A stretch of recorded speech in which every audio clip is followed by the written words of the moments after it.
Deus. Saúde os irmãos com a paz do Senhor, amém? Tem uma palavra de Deus para o teu coração. Ele vai continuar ministrando o teu espírito. Abra a tua Bíblia no livro de 1 Coríntios, capítulo 3. E eu vou ler apenas os 3 primeiros versículos. O Senhor me trouxe uma direção muito específica nesta noite, para aquilo que está para ser derramado sobre nossas vidas. E eu quero começar te dizendo que não só você não vai parar, como você vai também amadurecer neste processo.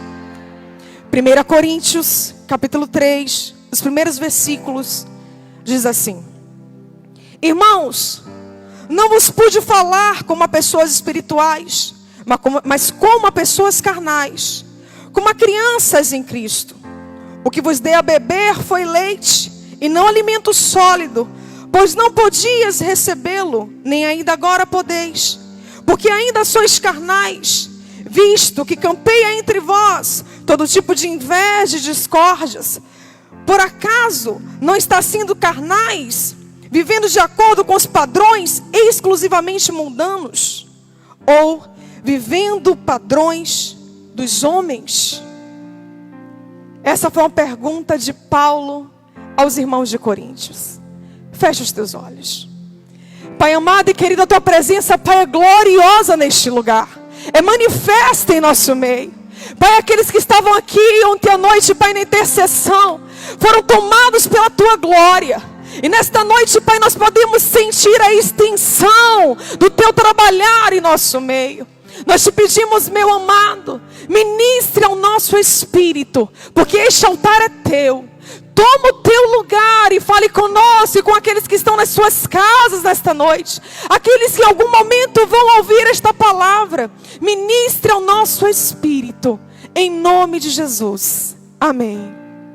Aleluia. Eu quero falar nessa noite sobre maturidade. Sobre o nível de maturidade a qual o Senhor quer nos levar. Essa fala de Paulo é uma fala muito específica e direcionada à igreja de Coríntios. Mas nessa noite, nós vamos trazer verdades para nossas vidas. Porque há um nível de maturidade espiritual ao qual o Senhor quer nos levar, para usarmos de tudo que Ele tem para derramar sobre nós. Eu quero começar dizendo que Paulo, ele faz questão de dizer no capítulo 1: Irmãos, quando eu me dirijo a vós, eu não me preocupo em trazer palavras eloquentes. Eu não me preocupo em revelar sabedoria, porque o que eu quero é ministrar no poder do Espírito. O que eu quero é que a fé de vocês cresça, não com base em sabedoria humana, mas no poder de Deus. Eu trago verdades para os que são espirituais, porque aquele que não tem o Espírito não pode receber aquilo que vem do Pai. Mas aquele que é espiritual discerne todas as coisas, e de todas elas é discernido. Aleluia. No capítulo 2, verso 9, ele vai dizer que olhos não viram, nem ouvido algum ouviu, nem chegou ao coração do homem aquilo que Deus se predispôs a oferecer àqueles que o amam. E ele não estava falando, queridos, de bênçãos materiais. Ele estava falando de experiências e verdades do Espírito. Porque quando eu digo que eu tenho a mente de Cristo, eu estou dizendo que por intermédio do Espírito Santo, eu estou acessando o coração do Pai e acessando verdades do Espírito. Porque só o Espírito tem acesso à mente de Deus. E esse Espírito foi depositado em mim e em você. Então eu quero te dizer que nós vamos nesta noite fluir em verdades do Espírito. Em verdades que nos trarão crescimento pelo Espírito. Aleluia. Mas quando Paulo fala da sabedoria de Deus, no capítulo 2, verso 6, ele vai dizer que essa sabedoria se revela no meio daqueles que têm maturidade. Se revela no meio daqueles que buscam por maturidade no Espírito. Aleluia. E para tratar disso com a igreja de Coríntios, ele vai trazer alguns pontos que ele percebia no meio daquela igreja. Mas antes, ele vai lembrá-los de uma coisa: as escolhas de Deus não são aleatórias. Ele começa a dizer ainda no capítulo 1 que o Senhor desprezou a muitos sábios, entendidos, sábios aos olhos de homens, e Ele escolheu para si as coisas loucas deste mundo para confundir a terra. Não, você não entendeu ainda. O Senhor começou a dizer por intermédio de Paulo: eu não fiz sorteio, eu não tirei a sorte, eu não lancei a sorte para te escolher. Eu te escolhi de maneira muito específica, eu te escolhi de maneira muito detalhada. E isso é para que você se lembre, quando você olhar para si, para suas falhas, para suas limitações, que o Senhor não errou nas suas escolhas. E quando Ele traz isso, Ele começa a preparar um terreno para falar de maturidade.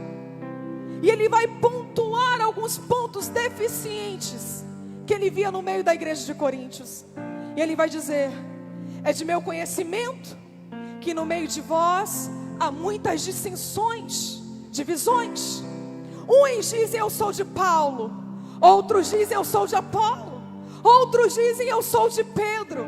E Paulo está dizendo: vocês esqueceram que todos nós somos de Cristo, e que a bandeira que eu levanto é a bandeira da cruz, é o evangelho genuíno a qual eu prego e anuncio a vós. Ele vai dizer: eu percebo no meio de vós que ainda há uma mistura com fermento levedado. Há irmãos que estão se contaminando no relacionamento com beberrões, com mentirosos, com usurpadores, com enganadores. Eu percebo no meio de vós que há aqueles que falam em divórcio, enquanto o Senhor uniu homem e mulher como uma só carne. Disse Paulo nas suas palavras, como a pastora Né trouxe terça-feira: por mim, irmãos, aquele que está solteiro permaneceria solteiro. Mas se você não pode estar solteiro, então se case. Homem, seja homem de uma só mulher, e mulher, honre ao seu marido. Não se divorciem, não se neguem um ao outro, participem um do outro. Olhando para aquela igreja, Paulo vai dizer: eu percebo, irmãos, que vocês não compreenderam o significado da ceia de Cristo, porque Cristo repartiu com o corpo do seu próprio corpo, da sua essência, do amor, numa máxima expressão do amor de Deus. E a expectativa do Pai é que venhamos entender que Ele quer que venhamos trocar uns com os outros daquilo que recebemos dEle. Paulo vai dizer: irmãos, a igreja de Coríntios flui em todos os dons. E ele vai listar os dons que há naquela igreja: o dom de profecias, o dom de interpretação de línguas, o dom de cura, o dom da sabedoria, a palavra do conhecimento. Aleluia. E ele vai dizer: ainda que haja no meio de vós todos os dons, vocês também não compreenderam que os dons estão aí para benefício da igreja, do corpo. E ele também fala das obras, que Paulo vai listar como obras de ouro, de prata, de pedras preciosas, de madeira, de palha, de feno. E ele vai dizer: as obras as quais os homens se vangloriam de fazer na casa de meu Pai, são obras que passarão pelo fogo e serão experimentadas. E uma vez experimentadas pelo fogo, o próprio fogo vai provar o caráter e a qualidade dessas obras. A maturidade nada mais é do que um fluir no pleno conhecimento, num pleno saber. Mas para ser maduro, eu vou precisar passar por um processo que leva tempo, um processo ao qual eu tenho que escolher me submeter, para que eu não me perca no meio do caminho, para que eu não me desvie das verdades do Pai. E aí ele vai trazer para a gente aquilo que está lá no livro de Gálatas 4, quando ele fala que ele não estava se relacionando apenas com aquilo que o Pai poderia lhe dar. A nossa maior herança, o nosso maior benefício é nos relacionarmos com o Pai, entendermos que nele nós temos todas as coisas. Eu amadureço quando eu compreendo isso. Em Hebreus 5:12, Paulo vai dizer: irmãos, muitos de vós já deveriam ser mestres. Muitos de vós, pelo tempo que estão ouvindo esta palavra, pelo tempo que estão em contato com este evangelho, já deveriam estar ensinando uns aos outros, mas ainda são imaturos. Vocês ainda precisam voltar aos fundamentos. Alguém que presenciava milagres e maravilhas, mas faltava Pedro ouvir e ouvir, ouvir e praticar. Faltava a Pedro nascer da água e do Espírito. Faltava a Pedro esmurrar sua própria carne e renunciar o seu eu. Faltava a Pedro se submeter ao governo do Espírito Santo. E é por isso que lá em Lucas 22:31, Jesus disse: Simão, Simão, eis que Satanás já recebeu autorização para vos peneirar como trigo. Eu, entretanto, roguei por ti, para que a tua fé não se esgote. Tu, pois, quando te converteres, fortalece os teus irmãos. Há meses atrás eu ministrei sobre isso aqui, porque o Senhor disse a Pedro: você precisa ser peneirado. É preciso que haja uma separação, uma purificação. É preciso que as impurezas saiam. É preciso que você comece a discernir o que vem da tua alma e aquilo que procede do Espírito. Porque as verdades do Espírito são para quem são espirituais. Ia doer, mas o Senhor diz na sua palavra: eu sou aquele que trato os filhos a quem eu amo. E nesse processo, queridos, eu fico encantada com o trabalhar de Deus na vida desse Pedro, que se submeteu a um tratamento de amadurecimento em Cristo. Abra a tua Bíblia em Atos 9:36. Aleluia, aleluia. Eu falei rapidamente dessa passagem na live dos jovens, mas o Senhor disse tantas coisas ao meu espírito. Diz assim, Atos 9, a partir do versículo 36. Entre mentes, havia em Jope uma discípula chamada Tabita, que em grego significa Dorcas, que se dedicava ao ministério de boas obras e ajudava financeiramente aos pobres. E aconteceu que naqueles dias ela ficou muito doente e morreu. Seu corpo foi banhado e colocado em um quarto no lugar superior da casa.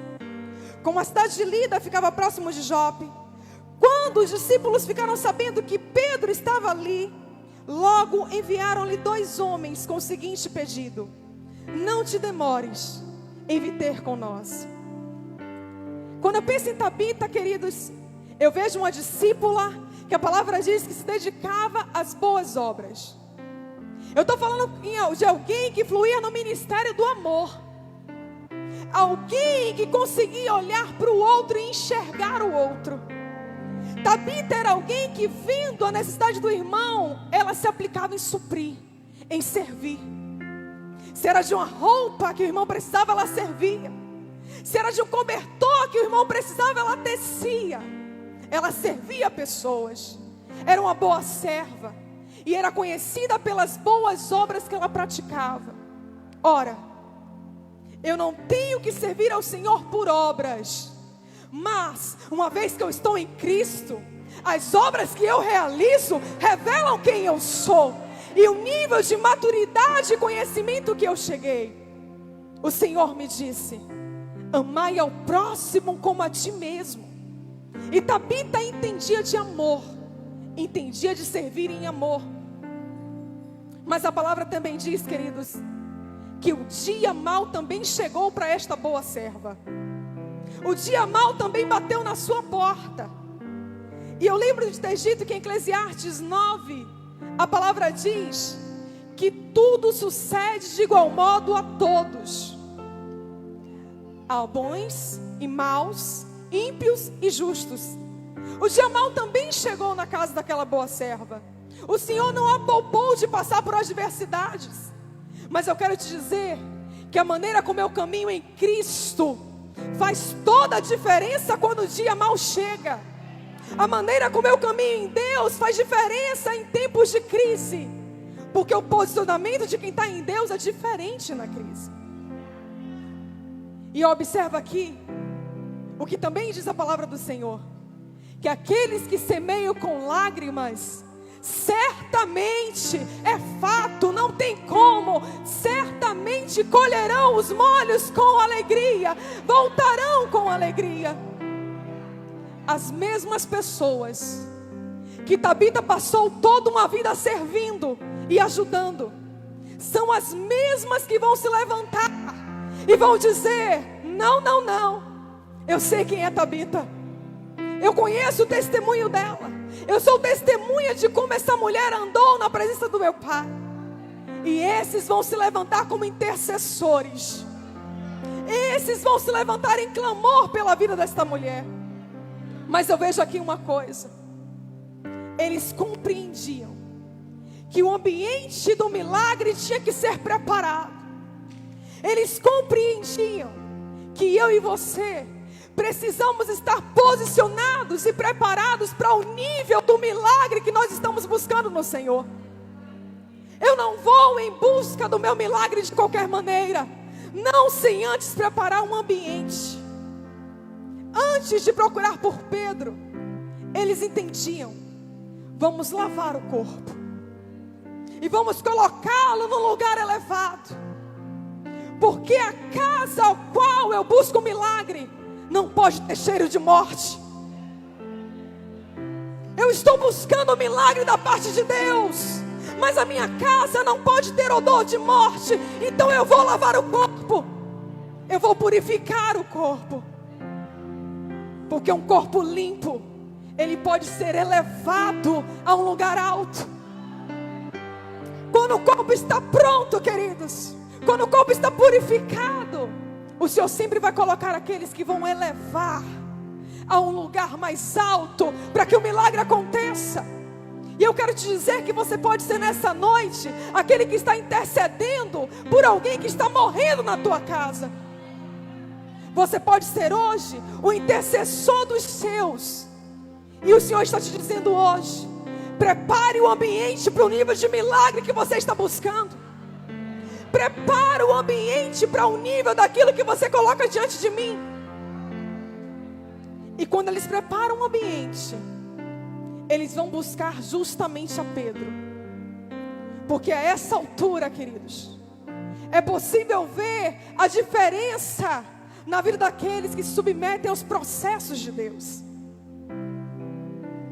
Eu posso ver a diferença na vida daquele que passa pelo processo e que não retrocede, não esmorece.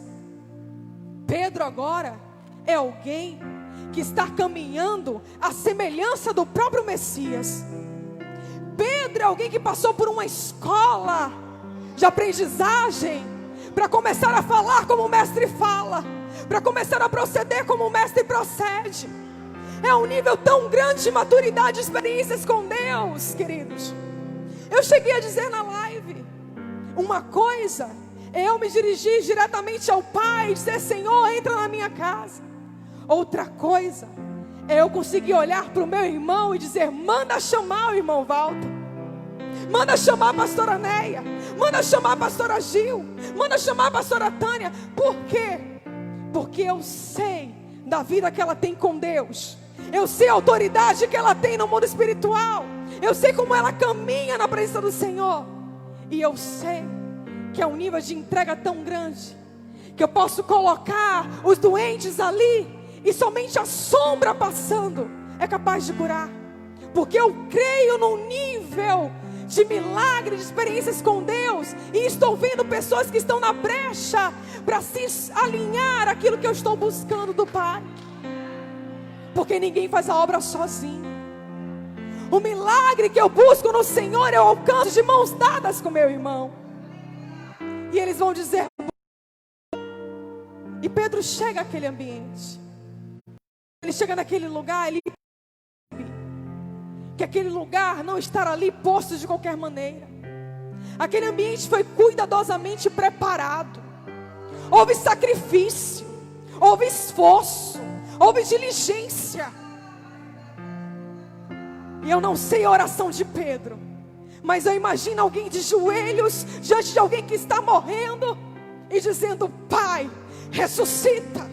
Pai, ressuscita. Tem gente pagando preço por essa vida.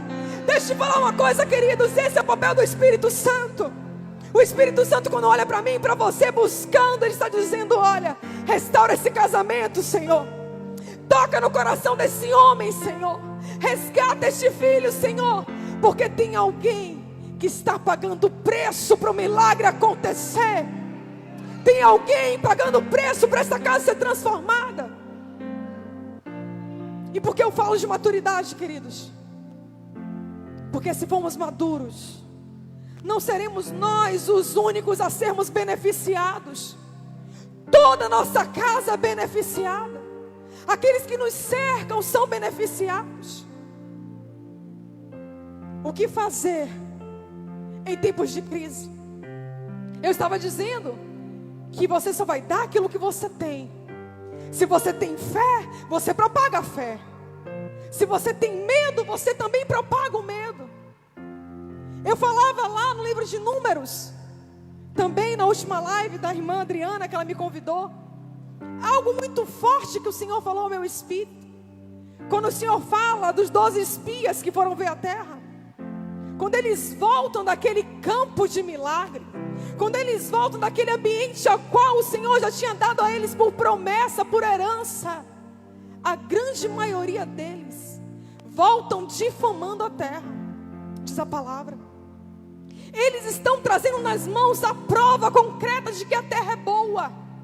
Eles trazem frutos grandes que eles não são capazes de carregar sozinhos. Mas eles dizem: olha, essa terra não é pra gente não. Tem gigante nessa terra. Eu vi que os amorreus, os heveus estão lá. E nós estamos diante de gigantes. E aos nossos próprios olhos somos como gafanhotos. Eles propagam o medo no meio do povo de Israel. Porque é difícil, queridos, se manter em fé quando começam a aparecer os gigantes. É difícil se manter nesta linguagem do Espírito quando a morte está batendo dentro de casa. Eu posso dizer hoje que creio, mas será que minha postura vai ser a mesma se eu souber que alguém na minha casa está doente? Foi infectado? Eu mantenho a mesma postura? Eu mantenho a mesma linguagem? Eu estou maduro o suficiente para não me deixar abalar?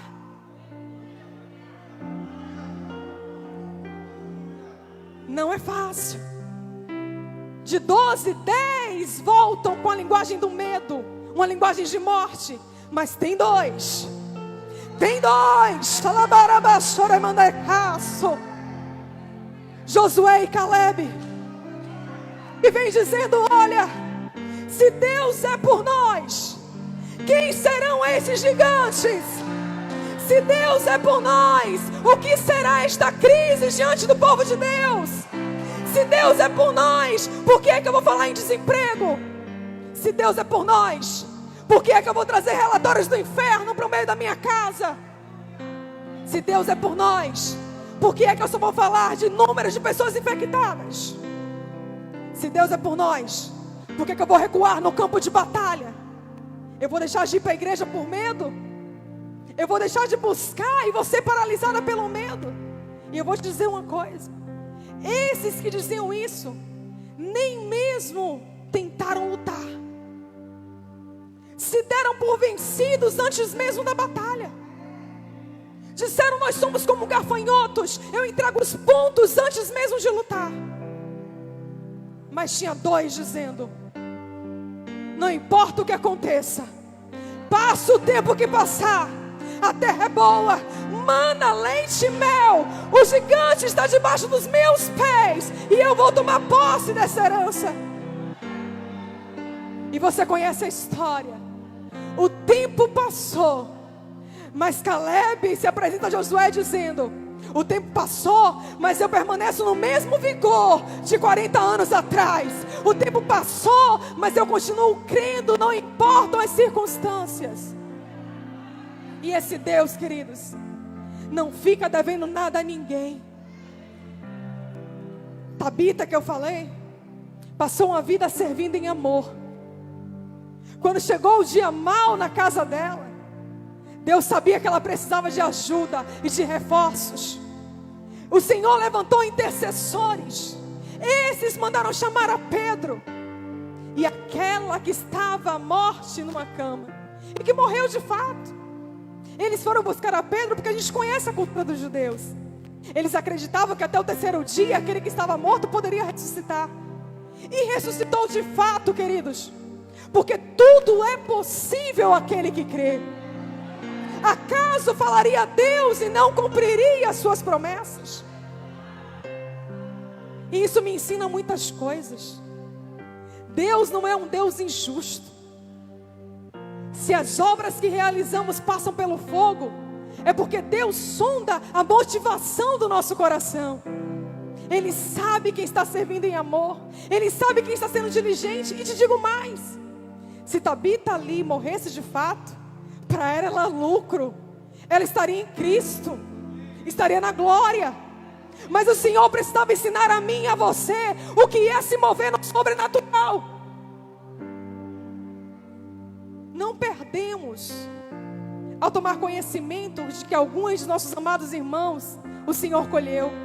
Não, queridos, chegou o tempo de Deus na vida deles. Eles cumpriram a obra para a qual foram vocacionados, cumpriram o propósito. E se não fosse Covid, seria outra coisa. Foi o tempo de Deus. Mas eu quero dizer a você, a linguagem do medo não pode estar nos seus lábios. A inconformidade tem que ser algo que, aliado à nossa fé, vai nos impulsionar a vivermos o sobrenatural de Deus. Hoje, pastora Gil trouxe uma palavra linda numa live à tarde. Quando o Senhor vai dizer assim: toma o teu lugar na minha canga, toma o teu lugar em mim. E ela disse algo: o quanto eu estiver disposta a descer, a buscar, a me humilhar, quanto mais eu descer, mais o Senhor vai arrancando das minhas costas os fardos pesados, aquilo que não vem dEle, aquilo que não procede dEle. E eu quero aqui, queridos, encerrar trazendo para você o que está lá em 1 Coríntios 13, a partir do verso 11. Eu quero que você leia comigo. 1 Coríntios 13, a partir do verso 11.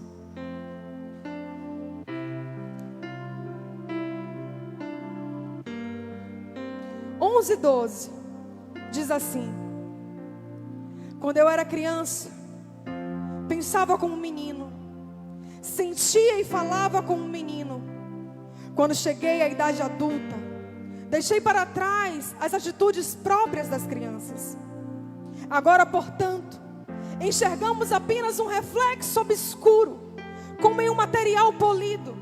Entretanto, haverá o dia em que veremos face a face.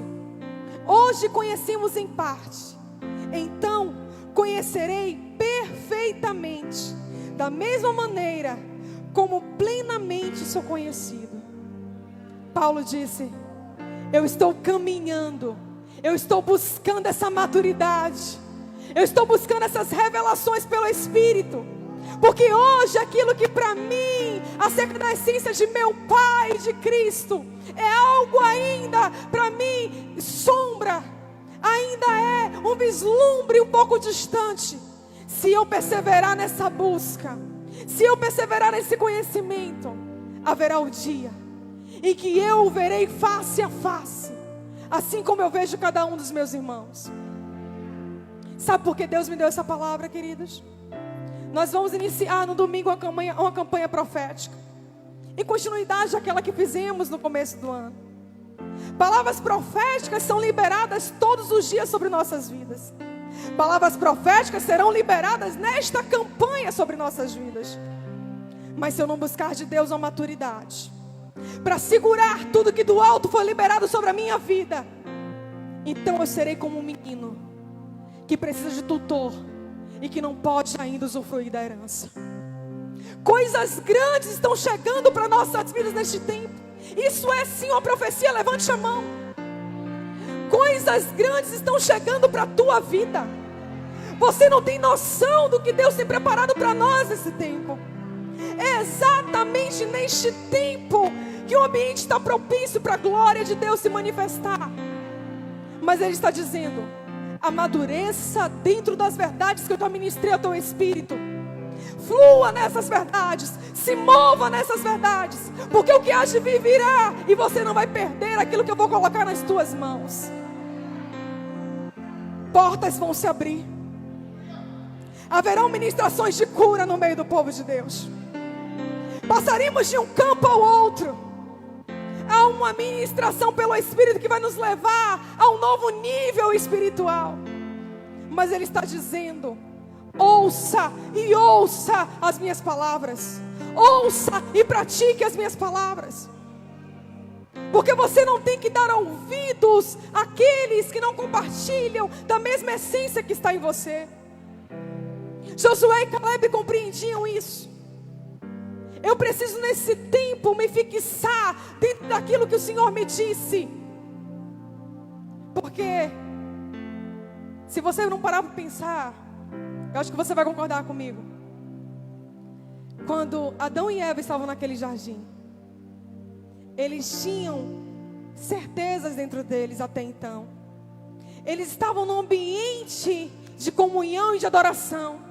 Eles podiam usufruir de tudo, gozavam de tudo, tinham total liberdade, até o dia que deixaram a dúvida entrar. Até o dia que deram ouvidos àquilo que não era para ouvirem, e começaram a colocar em xeque verdades que antes eles tinham como verdades absolutas. E se Deus me faz dizer isso aqui, é para te dizer: se você tem verdades no teu coração, se você tem certeza no teu coração de que é o Espírito que fala com você, amanhã ou depois, não deixe que outras vozes corrompam as certezas que Deus colocou em você. E se Ele diz isso, é porque situações vão surgir, situações vão se apresentar. O inimigo não vai perder a oportunidade de querer colocar em dúvida aquilo que Deus te disse. Porque ele perguntou a Eva: o que foi mesmo que Deus te disse? Não, será que foi bem assim o que Deus disse? Será que é para mim o que Deus disse? Mas eu encerro te dizendo: as escolhas de Deus não são aleatórias. Ele não errou quando te escolheu. Quando eu listei os problemas de Coríntios, não são diferentes dos problemas de nossos dias. Mas Ele estava insistindo em dizer: se amadurecermos, vamos experimentar de coisas ainda mais poderosas, que olhos não viram, ouvidos não ouviram, nem sequer chegou ao coração do homem, as verdades que o Espírito tem para a tua vida. E quando você flui nessas verdades, queridos, as demais coisas ficam pequenas demais. Aquilo que um dia você achou que era fundamental para você, que você precisava daquele casamento, você precisava daquela casa, você precisava daquele emprego, queridos, são só um complemento, são só um detalhe, porque aquilo que eu usufruo nele é muito maior. Oh, aleluia! É fruto de uma linguagem de amor. Porque ainda que eu falasse a língua dos anjos e dos homens, ainda que eu tivesse todos os dons, ainda que eu pudesse fluir de todas as coisas, se ainda assim, queridos, eu não tivesse deste amor, se ainda assim eu não experimentasse deste amor,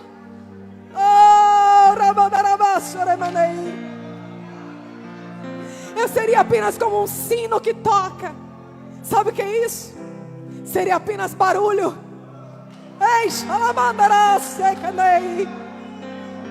Seria apenas barulho. Mas aonde a graça, eu encerro como eu comecei. Eu não preciso trazer palavras eloquentes. Aonde a graça se manifesta, eu não preciso querer revelar sabedoria de Gênesis e Apocalipse. Aonde a graça se manifesta, eu só preciso ministrar no poder do Espírito. Eu quero que você se coloque de pé nessa noite, porque o poder do Espírito está aqui, agindo em nosso meio. Sobre a área esteia.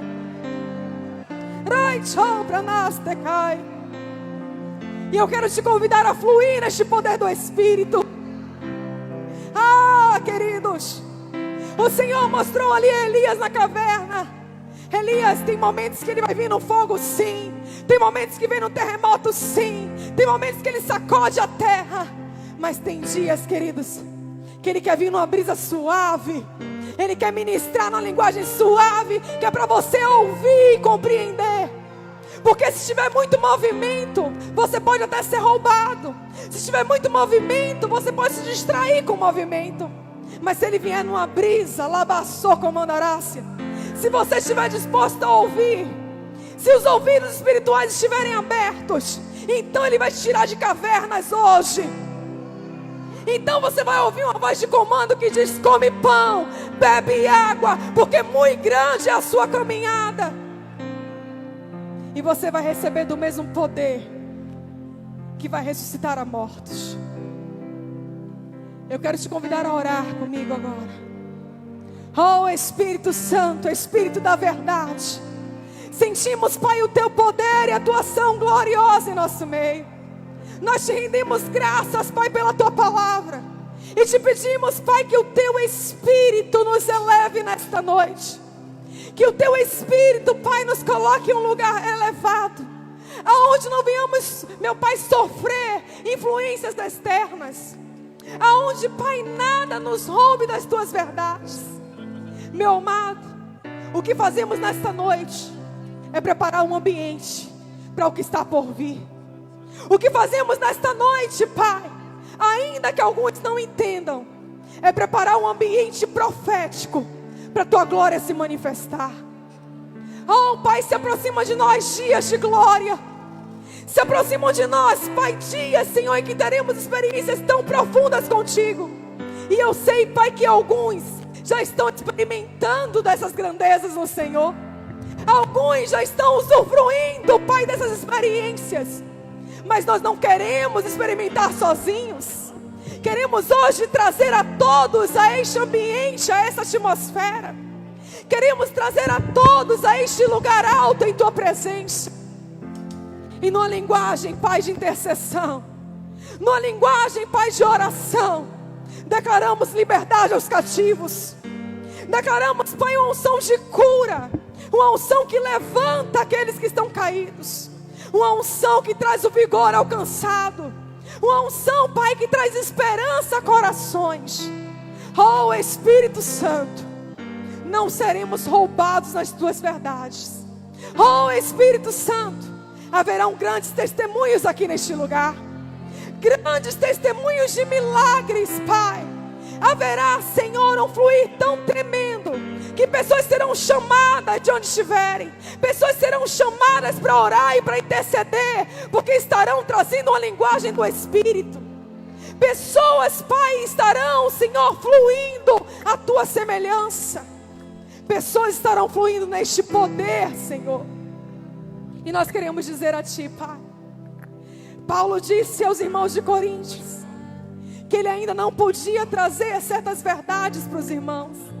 Mas te pedimos hoje, nos posicionamos hoje, Pai, e te dizemos: Senhor, nos revela, Pai, verdades que estão no teu coração. Senhor, nos revela as tuas grandezas, porque tudo que há em Ti, Senhor, por intermédio do teu Espírito, o Senhor quer falar conosco. Se você crê nessa palavra, aplauda ao Senhor e receba no teu Espírito.